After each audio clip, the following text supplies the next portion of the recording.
اعوذ باللہ من الشیطان الرجیم بسم اللہ الرحمن الرحیم۔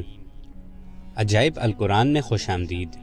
حضرت ہود علیہ السلام بار بار سرکشوں کو عذاب الہی سے ڈراتے تھے، مگر اس شریر قوم نے نہایت ہی بے باکی اور گستاخی کے ساتھ اپنے نبی سے یہ کہہ دیا۔ ترجمہ: بولے، کیا تم اے ہود ہمارے پاس اس لیے آئے ہو کہ ہم ایک اللہ کو پوجیں اور جو ہمارے باپ دادا پوجتے تھے انہیں چھوڑ دیں؟ تو تم لاؤ جس کا ہمیں وعدہ دے رہے ہو اگر تم سچے ہو۔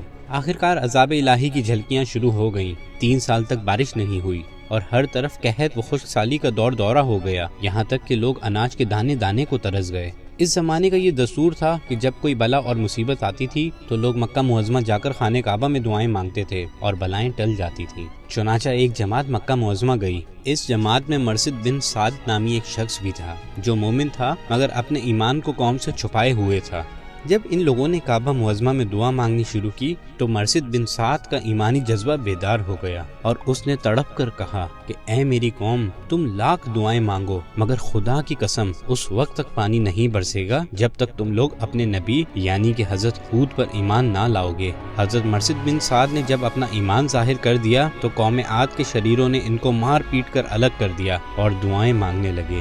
چنانچہ سیاہ ابر قوم عاد کی آبادیوں کی طرف چل پڑا۔ قوم عاد کی لوگ کالی بدلی کو دیکھ کر بہت خوش ہوئے۔ حضرت ہود علیہ السلام نے فرمایا کہ اے میری قوم، دیکھ لو عذاب الہی ابر کی صورت میں تمہاری طرف بڑھ رہا ہے۔ مگر قوم کے گستاخوں نے اپنے نبی کو جھٹلا دیا اور کہا کہ کہاں کا عذاب اور کیسا عذاب؟ یہ تو بادل ہے جو ہمیں بارش دینے کے لیے آ رہا ہے۔ یہ بادل آبادیوں کی طرف برابر بڑھتا رہا اور ایک دم ناگہاں اس میں سے ایک آندھی آئی جو اتنی شدید تھی کہ اونٹوں کو ان کے سوار کے اڑا کر کہیں سے کہیں پھینک دیتی تھی۔ پھر اتنی زوردار ہوا ہو گئی کہ درختوں کو جڑوں سے اکھاڑ کر اڑا لے جانے لگی۔ یہ دیکھ کر قوم عاد کے لوگ اپنے سنگین محلوں میں داخل ہو کر دروازوں کو بند کر لیا، مگر آندھی کے جھونکے نہ صرف دروازوں کو اکھاڑ کر لے گئے بلکہ پوری عمارتوں کو جھنجھوڑ کر ان کی اینٹ سے اینٹ بجا دی۔ 7 رات اور 8 دن تک مسلسل یہ آندھی چلتی رہی، یہاں تک کہ قوم عاد کا ایک ایک آدمی مر کر فنا ہو گیا اور اس قوم کا ایک بچہ بھی باقی نہ رہا۔ جب آندھی ختم ہوئی تو اس قوم کی لمبی لمبی لاشیں زمین پر اس طرح پڑی ہوئی تھیں جس طرح کھجوروں کے درخت اکھڑ کر زمین پر پڑے ہوں۔